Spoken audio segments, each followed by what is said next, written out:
Hey, what's up guys? So in today's video, we will learn the 3 methods to take a screenshot on your Xiaomi Redmi smartphone. Now, the first method is to take a screenshot by pressing the volume down and the power button at the same time, like that.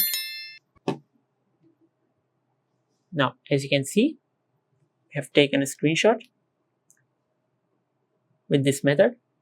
Now, the second method to take a screenshot on your Xiaomi smartphone is to swipe down with 3 fingers, just like that. Now, to enable this option on your Xiaomi smartphone, go to the settings. From here, search screenshot, tap on take a screenshot. From here, make sure you enable this option. Now, as you can see, this is how you can take a screenshot by swiping 3 fingers. Now, the third method to take a screenshot on your Xiaomi smartphone is to take a long screenshot.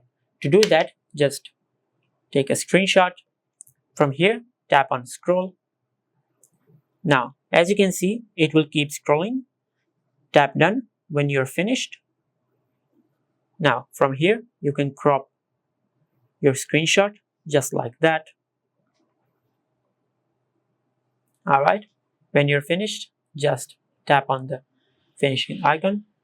Now, as you can see, this is how you can take a long screenshot on your Xiaomi smartphone. If you found this video helpful, please like the video and subscribe to the channel and hit the bell icon to get notified when we upload a new video.